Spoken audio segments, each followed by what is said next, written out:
Those of you who know me know I really had a rough time with marriage for the first 10 years. Probably the first 8 years, 7 to 8 years specifically. I've been married for 12 years now, well, going on 12 years now. And marriage was something that I had held really dear to me as I was younger. Like, I couldn't wait to be married. I couldn't wait to have, my best friend, my best pal, my best adventure buddy, like my person. And I couldn't wait to raise a family and be a mom and do all of that. But then once I got it, it wasn't how I imagined it to be. And as much as I tried, the person I was with wasn't who I was wanting them to be. And I didn't know how to manipulate myself through the situation enough to be able to make this person be who I wanted them to be. And now I didn't think of it that way. I thought I just wanted us to be happy, and I thought I knew how to orchestrate that happiness. So if I could get my husband to do the things that I needed him to do, we could have the happiness that I've always wanted. I didn't see the self-centeredness in that then when I was, younger, when I'm going through it.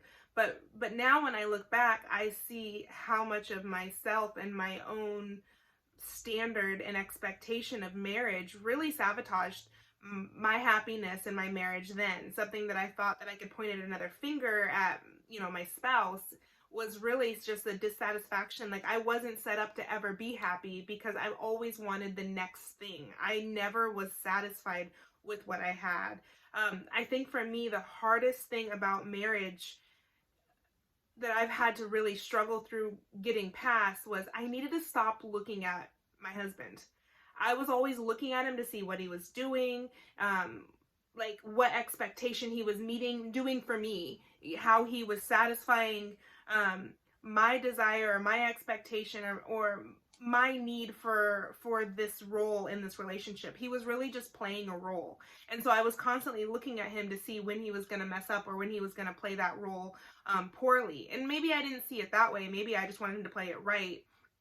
But when he didn't, there was disappointment, frustration, emotion with me that was attached to that.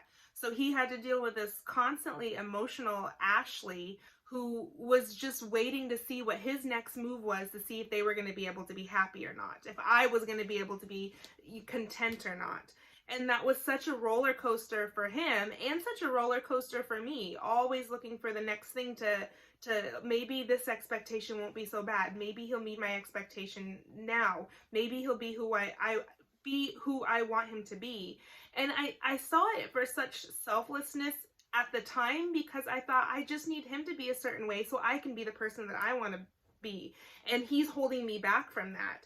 And there were so many years where I just thought he was the one that was making me miserable. He was keeping me from my happiness. And the only reason I even say miserable is that I never had what I wanted. He never gave me exactly what I wanted. He was always kind of himself. He didn't follow my rules. And I say rules, but I mean how I wanted this relationship to be. He didn't follow that. And so until I learned to take my eyes off from him, I was just miserable. It took me getting away from the situation. My husband and I were actually separated for a year and a half. I am from Alaska, so I went back to Alaska. And when we were separated, I saw that the problems that I had before, they followed me. I still had problems. And it was strange because I didn't have him to blame for the problems. I still wasn't completely happy. And I thought, well, it's because this is going on with my marriage. I don't know what's happening and we're separated and that's why I'm not happy. But there's this point that's like, are you always just going to have a reason that you're not happy right now? Are you always waiting for something else in order for you to be full and for you to be who you're supposed to be? Are you just waiting for everything to fall into line and for this emotion that you always thought you would have in a relationship, that it would come right now? And then when it comes, then you'll choose happiness or you'll choose being content. And I didn't realize how true that actually was. So until I came back, we reconciled. I come back to Florida, we reconciled together, and I had to realize, okay, The problems that I thought were him followed me to Alaska. So they're gonna follow me again. So I have to face the problems that I have within myself. I can't change this man. I can't change the way he thinks. I can't change the way he feels. I can't even change his actions as hard as I try sometimes. So all I can do is worry about myself. I had to take my eyes off from him. I had to stop watching him so closely. And you think, okay, that's easy. Yeah, of course you have to do that. Yeah, I don't do that anyways. Or, yeah, maybe you think it's hard. Like, how would I even do that? For me, it was like one step at a time. It was like where are you going? What are you doing? And as soon as I start to put my eyes on someone else, and I'm not just focused on what I've got going on right here. I have enough mess right here that I can just take one thing and look at it and work at it, and I don't have to be focused on him. It gave him a second to breathe. It gave him a second to be like, okay, what are we trying to do? Because now we're both looking at ourselves saying, okay, we both are pretty messed up. We're both very imperfect. And we have two imperfect people trying to make it work in a relationship, hoping for the most perfect thing we can find. This is going to be rough. And we have to be ready for this rough road. To a certain degree, we have to be able to look at ourselves and say, okay, let's be honest. Where are our weaknesses? What are our weaknesses? What do they come from? How can we fix them? How can we move forward from them? And I think that's what God does. I think he's given us this freedom in being able to see things through the eyes of Christ. He's shown us our life through his perspective.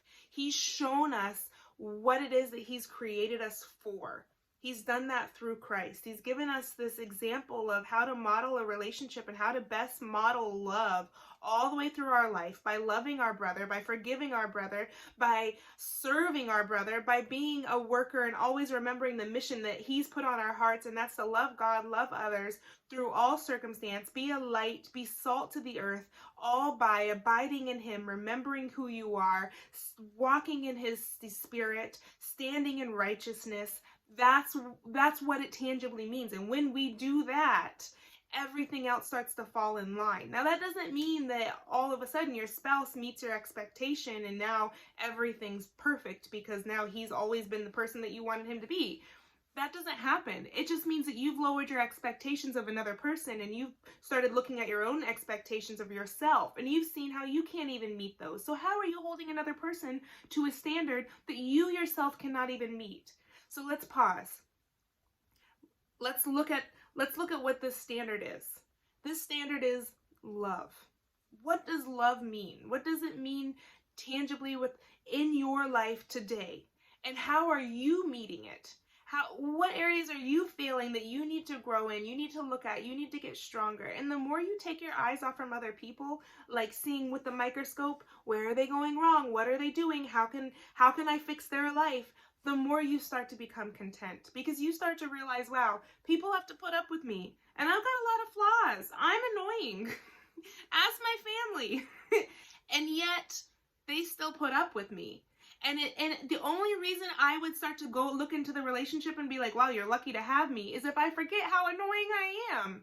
If I forget what they have to bear to be in a relationship with me in ways that I take advantage of them. If I forget that, then it's easy to be mad at them for something they did wrong. But if I remember, listen, I know that it's a hit to be in a relationship with me, and I know that sometimes it's a hit to be in a relationship with another person. We're each going to be taking advantage of each other, but I'm going to focus on what I'm doing and how I can better not just life for myself, or not just thinking mentally through things myself, but I can help other people do that too. So I just want to challenge you, instead of just looking at the person right next to you, look at yourself. Start evaluating yourself. Step one with marriage is really just, what is it that you can fix? What are you responsible for right now? Don't worry about them. Take your eyes off from them.